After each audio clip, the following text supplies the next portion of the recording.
very happy with the way our guys played from an effort standpoint and toughness. I felt like, again, we'll watch the film to see if it holds true, but I felt like we were in control the whole time, both sides of the football. You go back to the first quarter and we fumble inside the 20, miss a field goal.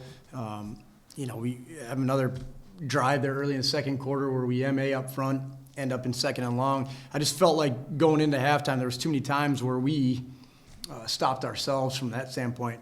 Defensively, I felt like we played very well over there. They got a dynamic kid that touches the football every single snap, and he's got a chance to go the distance at any time. I felt like we did a nice job of he made some plays, but we knew that was going to happen, of limiting those chunk plays. But at the end of the day, without even having to watch it, the MAs offensively, the missed assignments that we had, whether that be penalties or putting the ball on the ground, and then defensively, I don't know what of these 181, we'll track it when we watch the film tomorrow, but a lot of that is after contact. We had a lot of guys. I felt like Coach Thomas and the defensive staff did a nice job of getting guys home. We had just too many times where there's people rolling off guys rather than getting to the ground, and that kind of stuff we got to get cleaned up. You guys know as well as I do, playing in this league, there's always going to be guys that are capable of making those kind of plays. When we get hats to the football, especially in the backfield where we can get them off the sticks a little bit on any kind of drive, we've got to be able to make those plays. So don't question our effort, toughness. We had guys where they needed to be, but we need to be better getting guys to the ground for sure. Certainly, with this being the first conference game, it's got to feel good to come out of this one with a win and continue the little streak you're on right now. Yeah, no doubt about it. Any win in the GLIAC is a good win. Again, if we don't make the mistakes that we make in the first half, even in the second quarter, we get Mettlach behind the coverage twice and don't complete either one of them. Sun's in our eyes on one, we overthrow them on the other, and I know there was a win, but I felt like the way that the game was going, where we were controlling it, the score could have and probably should have been a little bit more lopsided from that standpoint. It didn't happen. At the end of the day, right, it's a GLIAC win, and we'll learn from it and get better for next weekend.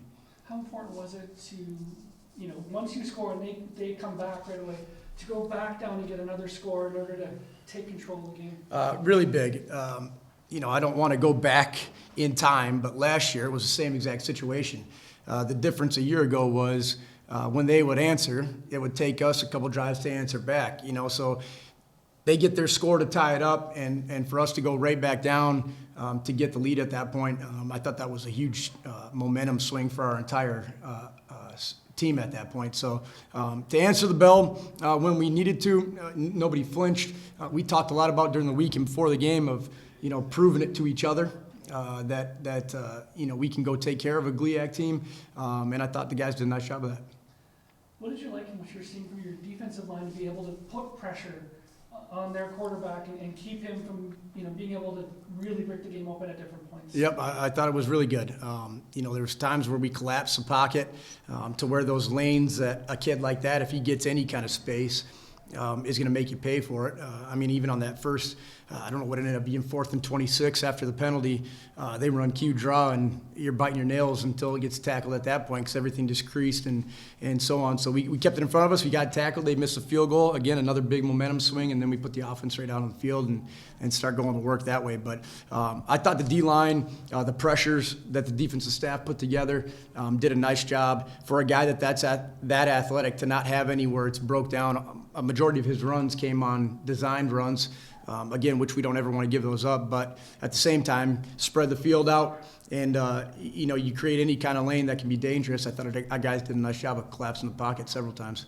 How about Beekles specifically, and just the way you guys are able to utilize him on defense and the year he's having? Absolutely. I said it a lot. Beeks is our guy. He's been for a long time.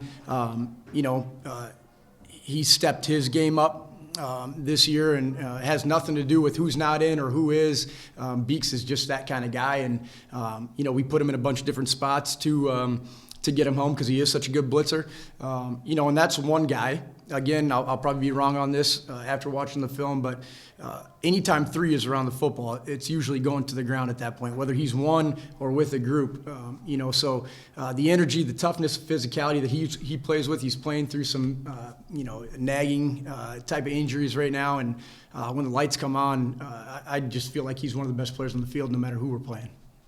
Certainly seems like Freeze and D. Will are back to being very comfortable working with each other. 2 touchdowns again today. Talk about their relationship. Yeah, I mean, it's awesome. I mean, anytime you have a guy like D. Will, wherever, he's a focal point of the offense. Everybody knows that. But finding him and getting the football based off of certain coverages, that's the tough part. I felt like Alex. His numbers aren't crazy. They're efficient, which is awesome.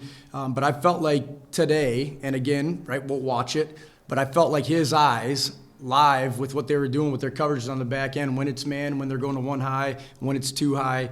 I felt like even when we miss guys, he was in a position or the ball was where it was supposed to go based off the look they're getting.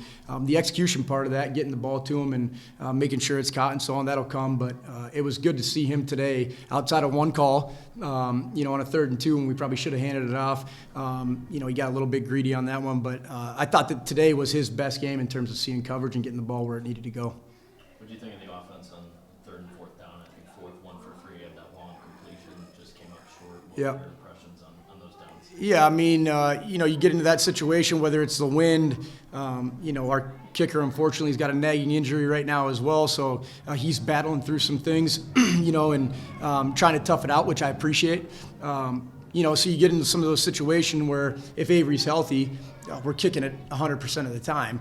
At the same time, you're trying to protect him, dealing with some wind, and I thought we were good on 4th down. There was, one that, we probably could have got the edge taken care of a little bit better. They keep the cue in the pocket where we couldn't roll them out. And, they did a nice job with that on that particular play. But, anytime, I don't know how many 4th downs there were, but there was a handful of them, right, 3 or 4, to be put in that situation, to have to go execute in that situation, it's a high-stress deal. And we come up a half a yard short on the one. Again, even on a 4th and long on that play, to let everything develop downfield and then take the crosser and almost stay on the field there. I just felt like the guys understood what we were trying to get out of it. If it's not there, don't force it. Let one of the guys try to make a play, and we were close. So, the bad part about that is you don't want to be in 4th down situations, right? But, they did a nice job.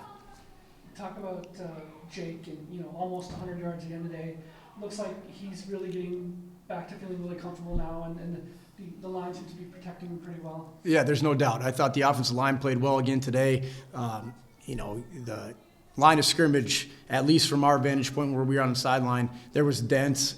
Guys were getting moved. It wasn't just covering guys up. I was proud about that part, because it's starting to come. I feel like those guys have had a lot put on them the last couple of years. You can't run the football. You can't do this. And they just come to work every single day. Coach Russman's doing an incredible job with them. The tight ends are getting involved, obviously, with being a more 12 pers. So it's coming.